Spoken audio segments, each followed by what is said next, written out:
మన మహాత్ములు నాయనార్లు. వారిలో పూసలారు నాయనార్ గురించి తెలుసుకుందాం. సకల సంపదలతో కూడిన తొండమండలం నందు ఒక వైదిక బ్రాహ్మణ కుటుంబమున పూసలారు అవతరించారు. అతడు త్రికరణములను మనోవాక్కాయములు అనగా త్రికరణములను శివునకు అర్పించి శివునకు శివభక్తులకు సేవ చేయుటకు మానవ జన్మ ఉత్తమమని భావించి తాను ఆర్జించిన ధనమును శివభక్తుల సేవలో వినియోగించుచుండెను.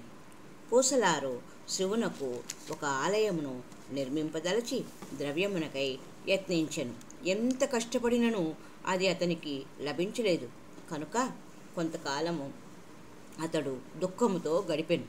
చివరకు అతడు మానసికంగా శివునకు ఆలయము నిర్మింపదలచెను. ఆలయ నిర్మాణమునకు కావలసిన పరికరములను ఆలోచించి ఒక శుభముహూర్తమును నిశ్చయించుకొని శివ ఆగమ విధితో మనస్సులో ఆలయమునకు పునాదులు వేసెను.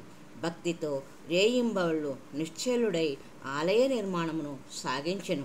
ఆధారము మొదలు శిఖర అగ్రము వరకు శిల్ప చాతుర్యము మీరి తన మనస్సునందు ఆలయమును నిర్మించెను.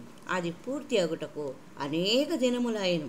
గోపురము కూడా నిర్మించి సున్నము పూసి స్తంభ మంటపాదులను నిర్మించి ఒక బావిని కూడా త్రవ్వెను. ప్రాకారములను వానికి ఆవల ఒక సరోవరమును పూర్తి చేసెను. మనస్సులో నిర్మించుకున్న ఆలయమునందు శివుని ప్రతిష్ఠించుటకై ఒక శుభముహూర్తమును కూడా నిశ్చయించుకొనెను.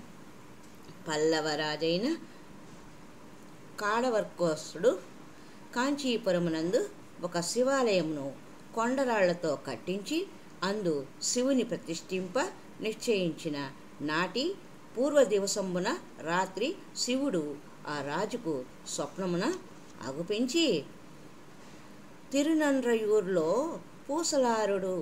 పూసలారుడు అను భక్తుడు కలడు. అతడు చాలా దినములు శ్రమించి నిర్మించిన ఆలయమున రేపు నేను ప్రవేశింతును అని చెప్పాను. పల్లవ రాజైన కాడవర్కోనుడు.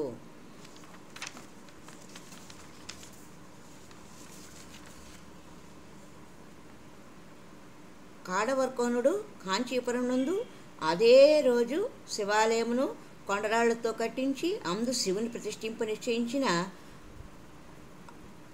శివుని ప్రతిష్ఠింపదలిచాడు. ఆనాటి రాత్రి శివుడు రాజును స్వప్నమున కనిపించి, తిరునండ్రయూరులో పూసలారుడు అని భక్తుడు కలడు. అతడు చాలా దినములు శ్రమించి నిర్మించిన ఆలయమున రేపు నేను ప్రవేశింతును అని చెప్పాను. కావున నీవు నీ ఆలయ ప్రతిష్ఠ ముహూర్తమును మరొక నాటికి మార్చుకొనుము అని చెప్పాను. పూసలారుని కీర్తి లోకమున వ్యాపింప శివుడు అట్లు పలికి పోయగా రాజు నిద్ర నుండి మేల్కొని ఆ భక్తునికి మొక్కదలిచి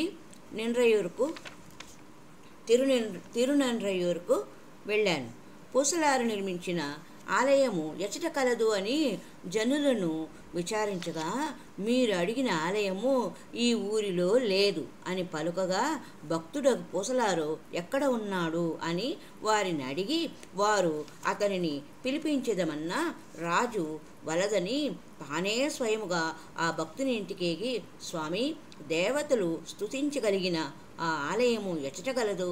గడిచిన రేయి శివుని కరుణచే మీ ఆలయమున శివప్రతిష్ఠ నేడు జరుగునని తెలిసి ఆ దివ్య ఉత్సవమును దర్శించుటకు వచ్చాను అని విన్నవించుకొను. అతని పలుకలను విని ఆ పరమభక్తుడు, రాజా, నా భక్తిని గురించి శివుడు మీతో పలికిన పలుకులకు ధన్యుడనైతిని. శివునికి ఆలయము నిర్మింపదలిచి ద్రవ్యమునకై శ్రమపడి తిని, కానీ లభించినందున నా మనస్సునందే శివునికి ఆలయమును నిర్మించి తిని, దాని గురించే పరమశివుడు తమకు తెలిపి ఉంటును కానీ పలుకగా రాజు అతని మహిమను ప్రశంసించి తన నగరమునకు వెడలెను. కావున బాహ్య పూజ కంటే మానసిక పూజ ఉత్తమమైనదని మహాదేవుడు పూసలారు కథ ద్వారా మనకు ప్రకటించెను. భక్తి ప్రధానమే కానీ ఆడంబరము ప్రధానం కాదు అన్న విషయము అందరూ తెలుసుకొని తమ స్తోమత కొద్దీ ఏ పనినైనను చక్క సత్కార్యములను జరపాలని కోరుకుంటూ హర హర మహాదేవ శంభో శంకర. ఓం నమ శివాయ. ఓం నమ శివాయ. ఓం నమ శివాయ.